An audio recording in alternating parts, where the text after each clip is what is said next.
Okay. So, what do acoustic reflex results look like? So first, here's an example of two different ways that you might see acoustic reflexes written on audiograms. And more, in order to be as clear as possible, you'll see it broken down by stimulus ear. So in this top one, it's saying if when the stimulus is in the right ear, the ipsilateral reflex to that and the contralateral reflex to stimulus right would obviously be probe left. And then same thing on the bottom, you see stimulus ear, measurement ear. And so the first column, well, the first column is the labels, but the first column where stimulus ear is right and measurement ear is left would be the right contralateral condition.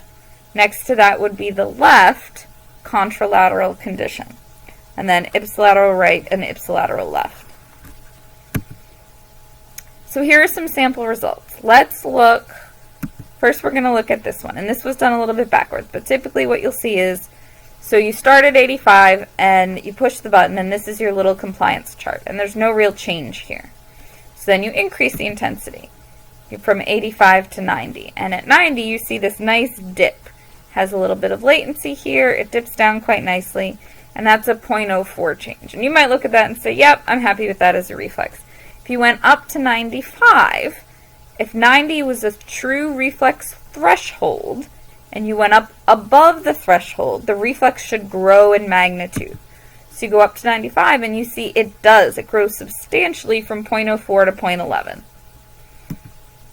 Over here, you see the same thing again. At 80, you get this little sort of change as the reflex isn't not a reflex of 0.02. So then you might go up. At 85, you see 0.03. It's still not necessarily convincing. At 90, it is a clear reflex. So it would be okay, probably, to take 85 and record that as your threshold. And then down below, you see and a different, the 2000 hertz. So if you look at the top of this thing, it says test 8, and then it says 226 hertz, which is going to be your probe tone. And it says I, which stands for ipsilateral, and 1000 hertz. So this is telling you this is the ipsilateral 1000 hertz condition, and the R over in the corner means right ear. So on the bottom you have the ipsilateral 2000 hertz condition. No reflex at 80, no reflex at 85. At 90 you see a nice dip in the reflex right there.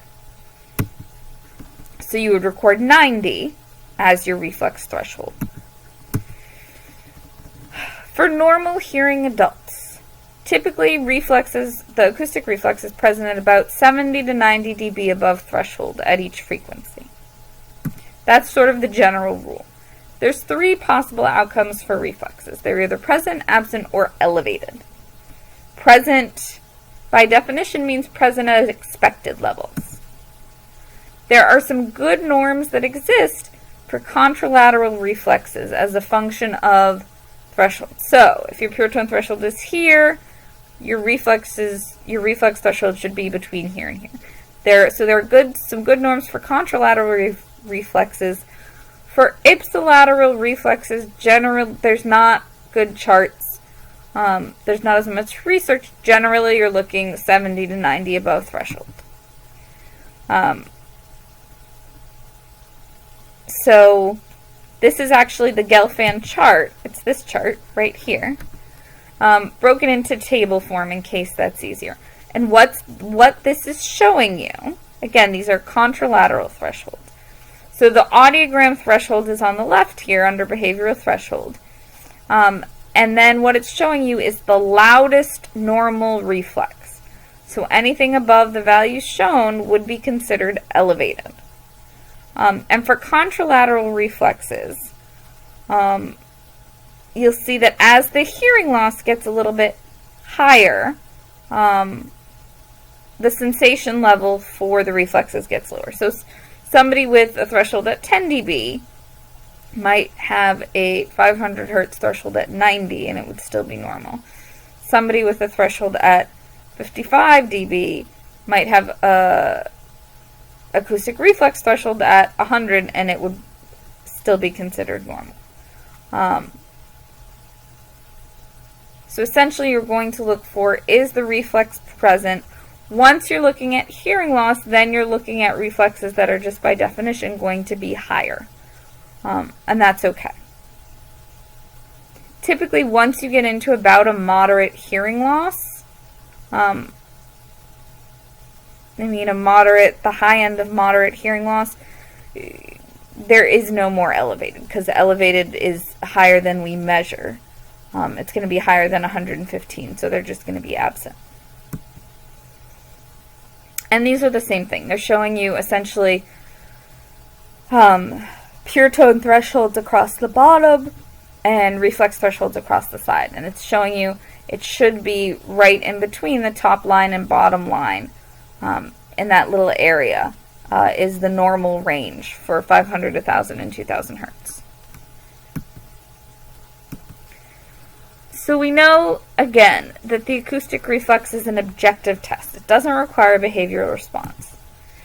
And it can help us determine the integrity of the auditory nerve if we suspect that there is auditory nerve dysfunction, whether it's a tumor or ANSD or something like that. It can help detect a problem with the higher central auditory nervous system. So if there's a cochlear nucleus problem, there's a condition called kernicterus that can cause staining of the cochlear nucleus and cochlear nucleus problems. If there's an SOC problem or a facial nerve problem. And it can help determine whether we need further testing or whether an ABR or MRI might be recommended. We generally look at acoustic reflex results as consistent or not consistent with the audiogram. So we're looking at acoustic reflex results compared to the audiogram. Acoustic reflex results compared to potentially OAEs, which you don't really know about yet. But we're really looking at consistent or not consistent with the audiogram. It's so important. The whole idea behind how we measure acoustic reflexes is based on a clear outer and middle ear status. And if you do not have normal temps, if you do not have a clear outer and middle ear status, then your measurement of the reflex is not valid. So a result of an absent reflex or an elevated reflex is not necessarily valid because you're not directly measuring the reflex in that case. So let's look at some pathologies here. So let's say you have an issue in the left superior olivary complex. There's something wrong with it. Let's say you have a teeny tiny brain tumor there. And you look at you're going to look at left ipsilateral and left contralateral reflexes. So,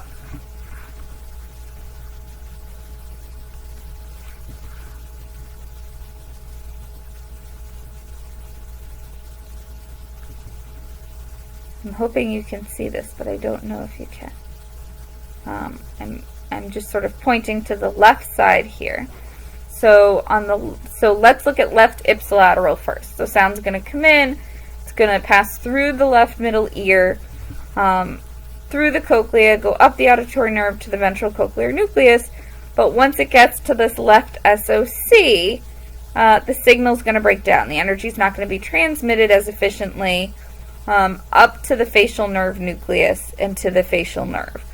But, I mean, you do have this alternate pathway here from the ventral cochlear nucleus to the facial nerve nucleus. So that might be a case where you see elevated reflexes for the left ipsilateral condition because there's not, there's some of the pathways still functioning, but you took out the SOC. So that might be one where you see elevated reflexes. They're not completely normal, but they're not totally gone either because you've got a little bit of redundancy here. For the left contralateral condition, when we put the stimulus in the left ear and we measure in the right ear, Again, it's going to follow that same path. It's going to get up to the left SOC, and then you're not going to get efficient transmission from left SOC to right SOC, or from left SOC to right facial nerve nucleus. You will still get this transmission from the ventral cochlear nucleus over to the SOC, so again, probably what you're going to see is elevated reflexes.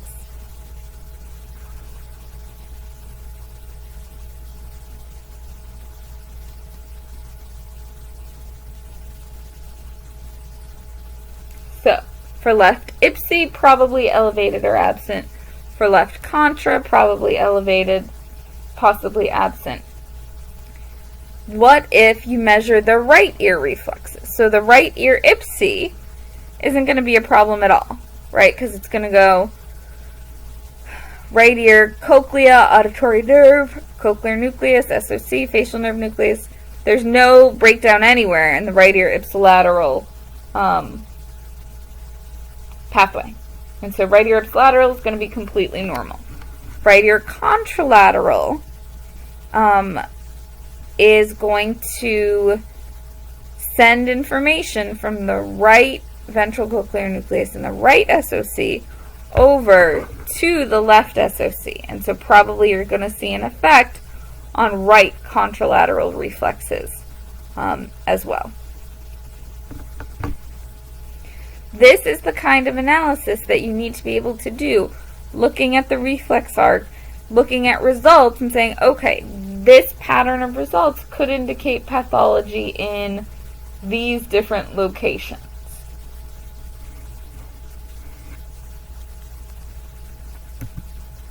What if we had a severe cochlear hearing loss on the right side? In that case,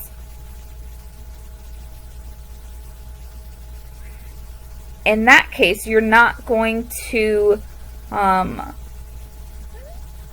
the sound's probably not going to pass from the right cochlea up to the rest of the pathway. So, if you have a severe cochlear hearing loss in the right cochlea, if you measured right ipsilateral reflexes, they're probably going to be absent.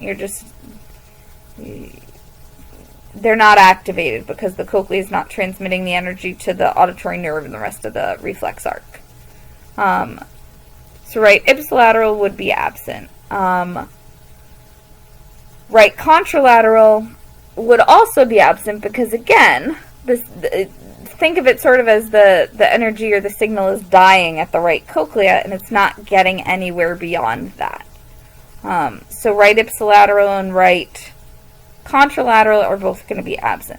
For the left ear, if the hearing is normal, then both left ear ipsilateral and left ear contralateral are going to be fine because the left ear, what you're seeing in that case is a stimulus effect. So the stimuli going into the right ear are not going to evoke a response. So right ear stimulation conditions, which are right ipsi and right contralateral, are going to be absent. Left ear stimulation conditions, all the reflexes are going to be fine. If you have, and then you have a different effect if you had a right facial nerve problem. And what you're going to see is a probe effect. So if the right facial nerve has a problem, and there's actually a pathology called Bell's palsy that causes facial nerve weakness on one side.